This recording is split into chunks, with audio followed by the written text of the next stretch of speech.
So the Las Vegas Raiders obviously went out there and drafted Charles Grant, a guy who Pete Carroll's already told us is going to be developed as an offensive tackle. And some people actually think this guy will be a day one starting tackle, which I personally think is kind of crazy. But I want to talk about what this guy brings to the Raiders and if he could be a day one starting tackle. Plus, there's a report out there that Amari Cooper and the Raiders may actually happen. And then there was another report. I guess this wasn't a report. This was a legit transaction that happened. The Raiders took one of the Eagles staff members that some people are saying was basically Howie Roseman's right-hand man when it comes to college scouting. And we're going to talk about that guy as well at the end of this video. But let's get right into it. And let's start right away talking a little bit about Charles Grant. Charles Grant came out of William and Mary. Right? Everybody knows, it's not Alabama. It's not Georgia. Everybody knows this guy has elite traits as well. I guess not everybody knows that, right? But if you guys watch this tape, it's very, very, very clear. This guy has elite traits. And I actually did watch his tape. And I actually did a film breakdown of Charles Grant, which should be live. If it's not live, it'll be live within the hour. But it should be live, and I will pin it down in the comments below. We basically looked at what Charles Grant does really, really well. Some of what he does really well includes zone blocking. And, he's very strong as well. And I think he'll be a really, really good offensive tackle, even if it came to a power scheme. But he's really, really elite in terms of the movement. And I think Charles Grant is built in the top 5% in terms of the movement. And with that, I think the Raiders looked at this guy like he's a perfect scheme fit for that Chip Kelly scheming system. Right? Heavy outside zone, heavy wide zone. We'll run inside, split zone, those type of concepts as well. But it'll primarily be the outside zone stuff, right? And Charles Grant is an elite offensive tackle at that. And I feel like the Raiders looked at it like we got to bring this guy in and develop him a little bit. I don't think Charles Grant is a day one starting offensive tackle. In fact, I think the Raiders, the smartest thing you could do right now is allow Charles Grant to develop. Similar to the approach they took with DJ Glaze last year, right? DJ Glaze did not come in as a day one starter. Right? The Raiders looked there. Munford had to have every opportunity to start. Munford, I think, at some point got hurt. DJ Glaze stepped in, and then Glaze was basically the starter from that point forward. I think that would be the smart approach with Charles Grant as well. And again, remember, Pete Carroll has already told us that Charles Grant will be developed as an offensive tackle, and Caleb Rogers they see more so as an interior offensive lineman. And both guys have really, really good tape, right? Caleb Rogers' tape is obviously better today than Charles Grant. I think it's more consistent. But Charles Grant, I think, has the much, much, much, much higher ceiling. I think Charles Grant has the potential to be a top 10 offensive tackle one day, right? But that does mean he has to develop into that, right? Because he is not that today. The guy's still kind of raw. He'll have to get used to the game speed, and I think that's going to be the very, very first thing he's going to have to develop. It's going to be getting used to that game speed. Before he can even get into the technique elements of it, he has to develop the game speed. And it's kind of interesting because we're seeing a lot of people talking about Charles Grant and saying this guy should be a day one starter for the Raiders. Some people even felt that the Raiders should potentially trade Kolton Miller and put this guy in that left tackle. I think that would be the wrong thing to do right now. I think having a good offensive line goes a really, really long way. We've seen teams like the Chiefs struggle when they don't have a good offensive line and then win Super Bowls when they have a great offensive line. Right? We've seen the Eagles, who have had one of the best offensive lines in the last 10 years, every year basically, right? And they've won now 2 Super Bowls. They've been to a third. They've had a lot of success, and the list just kind of goes on and on, right? The best offensive lines generally are able to find success. And I think for the Raiders, Kolton Miller is a guy you have to make sure you have locked in.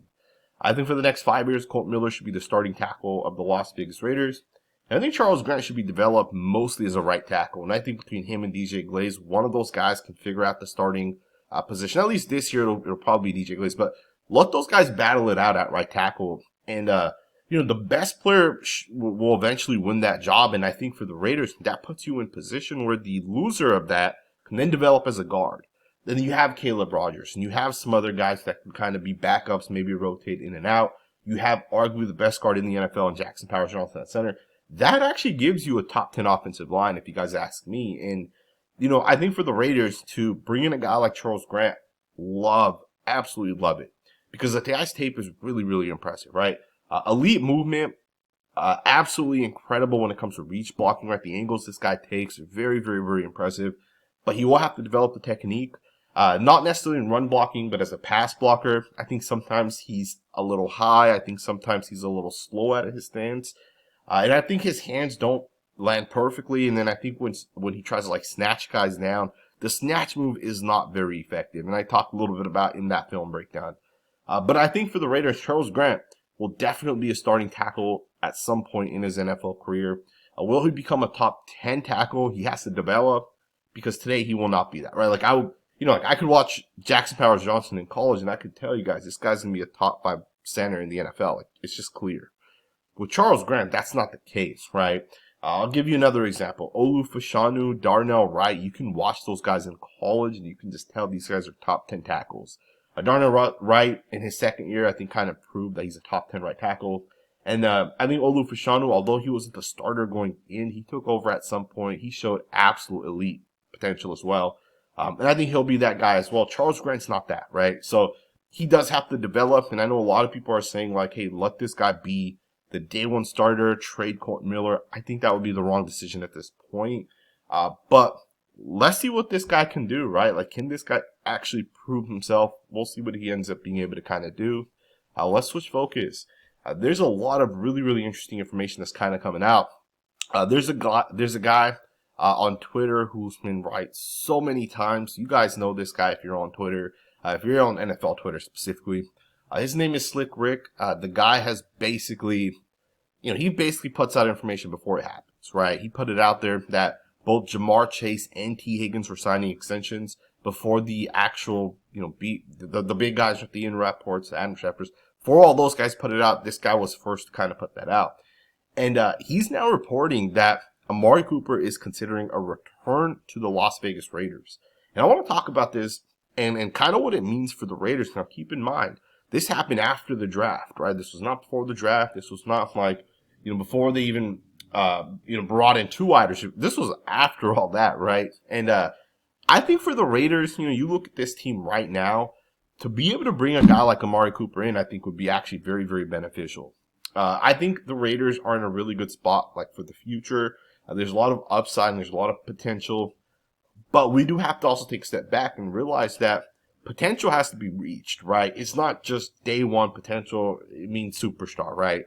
You have to actually reach that potential to kind of be that guy, right?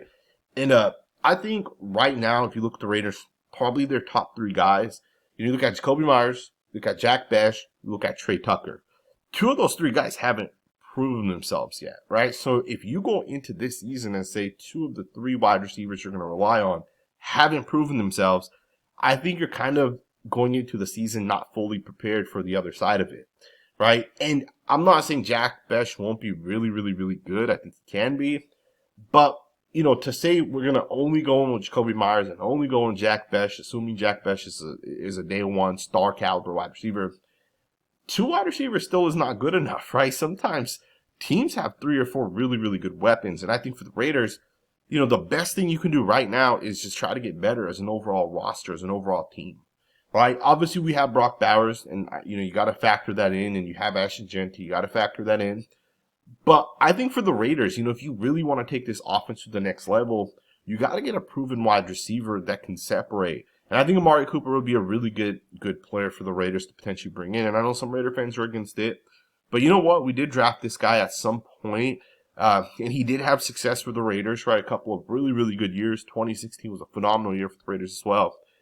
And I think for the Raiders, Amari Cooper is the type of player he is, right? He's not Justin Jefferson, right? He's not that. But he's still a good route runner. He can still catch passes. If you throw him the ball, he can still separate. And I truly think, if you're going to say, hey, we're going to put 3 wide receivers out there, one of them's Trey Tucker, who's absolutely not proven himself. The other is Jack Bech, who obviously is a rookie. There will be a learning curve. And to me, I just wouldn't be super excited going into the season with that, right? Now, I'm not saying Jack Bech won't, by the time week 6 come around, be on pace for 1,200 yards, right? It could happen, but it could also not happen. And Dante Thornton Jr., although he has a ton of upside, he was a 4th-round pick for a reason. The guy's raw. He still has to develop. He's not the guy that he will be in the future today. And the Raiders should not waste this season at all, right? Like, they should try to win. And I think the Raiders could realistically bring in a guy like Amari Cooper. Slick Rick puts it out there that this is what he's hearing. Amari Cooper's obviously considering that return. I think this would still be a really, really solid pickup for the Raiders.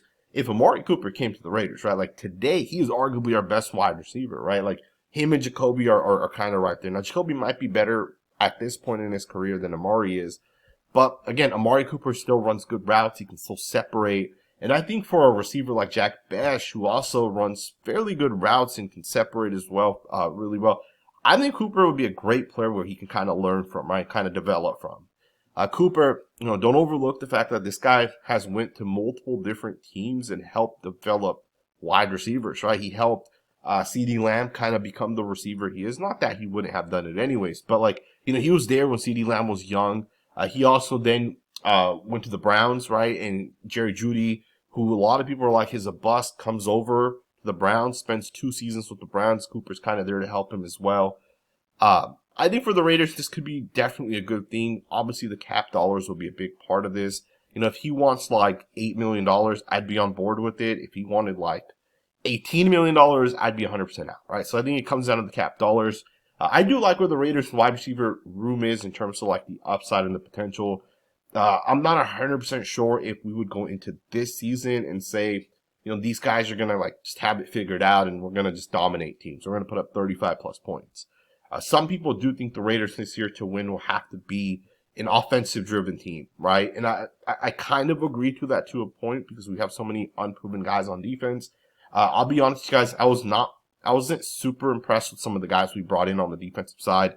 I do like Darian Porter, obviously, but, do we have enough on that defensive side, specifically in the secondary, right? Even if Darian Porter ends up being a day one starter, like, do we have enough among the safeties? Do we have enough among the slot corner, the corner opposite of Porter, potentially as well, right? So I think for the Raiders, you got to add some players during free agency, especially if you want to try to win this year. Given Geno Smith is 35, the Raiders are going to try to make that push, right? So we'll see what ends up happening. I'd definitely be in on Amari Cooper. Let's go ahead and switch focus. So the Philadelphia Eagles lost a valuable member of the scouting department to the Las Vegas Raiders. If you guys don't know this, the Raiders essentially named Anthony Patch a senior personnel executive. And I want to talk about what this guy brings to the Raiders and what this means as I kind of look into this. Some people think this is the guy that like has really, really helped Howie Roseman draft essentially the way Howie Roseman has drafted. Now, if you guys follow the NFL, right, the way I do, which I know a lot of you guys do, the Eagles are the best team in the NFL, not because of their coaching, it's not because of their quarterback, it's because of their ability to draft players, right? It's 100% their ability to draft and develop and just turn guys into monster players, essentially, right? And it doesn't always work, right? Like Jordan Davis was a guy they took with, I think, like the 14th overall pick. That obviously never really worked, right? He's kind of just an average defensive tackle. He's a run defender, never really developed. But they also go ahead and take guys like Jalen Carter, right? They go ahead and say, we'll take that approach. We'll take the alternative of him, having some sort of issues, the character, whatever. We'll take him with the 10th overall pick and we'll win Super Bowls with that. They'll take guys in the second round, like, for example, Landon Dickerson coming out of Alabama, arguably the best offensive lineman coming out of that class. He was one of my favorite interior offensive linemen. He was a center for Alabama,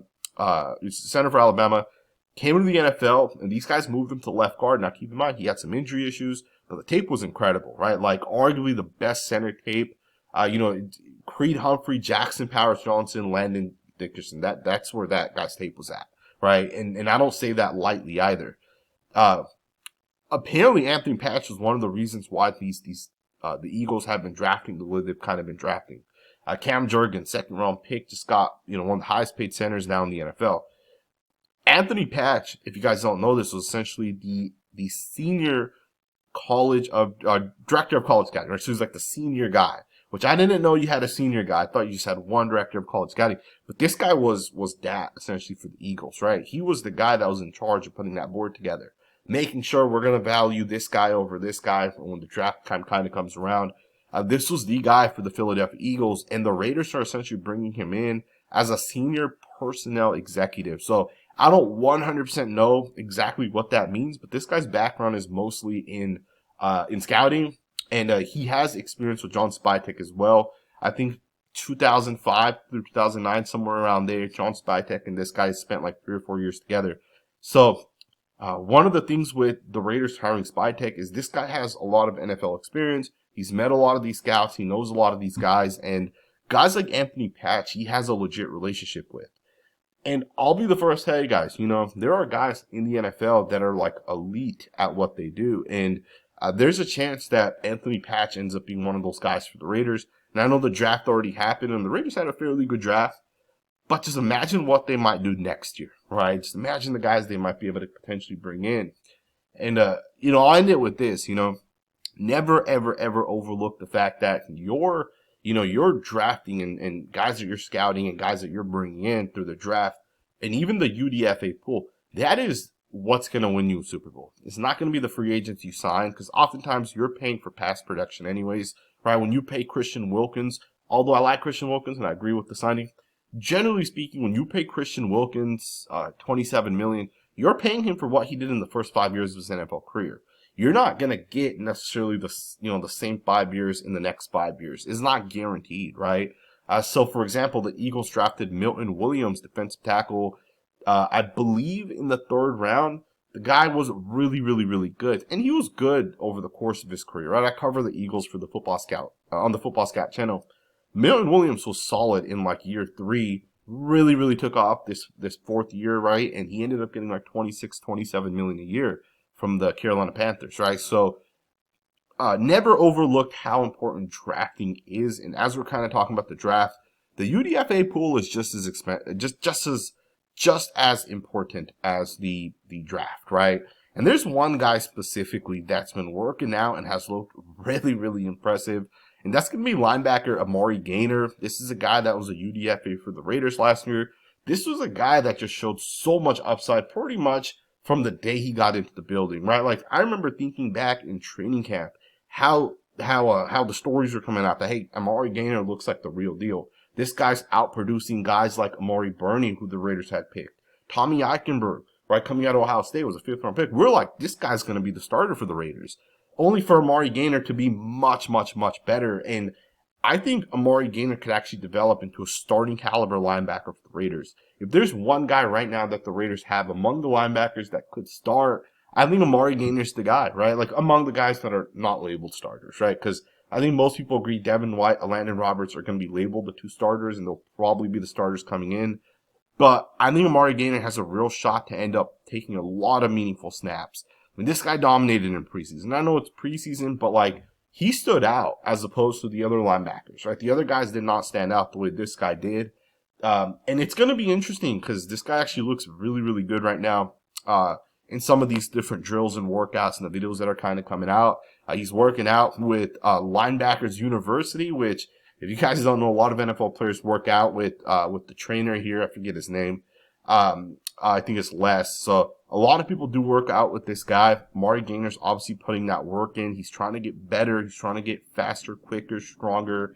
And he's trying to make a difference for the Raiders defense, right? He's trying to start for the Las Vegas Raiders. And we'll see if he can actually kind of develop into that. Again, Amari Gainer's one of those guys that I personally really, really like. And he's a guy I'm going to definitely keep an eye on as we kind of get into the process here. Let me know what you guys think, man. How do you guys feel? Would you be cool with Amari Cooper potentially coming back to the Raiders, assuming it's a fair contract? What are some of your predictions for the linebackers and those type of things? What do you think about Anthony Patch? And let me know your comments about Charles Grant.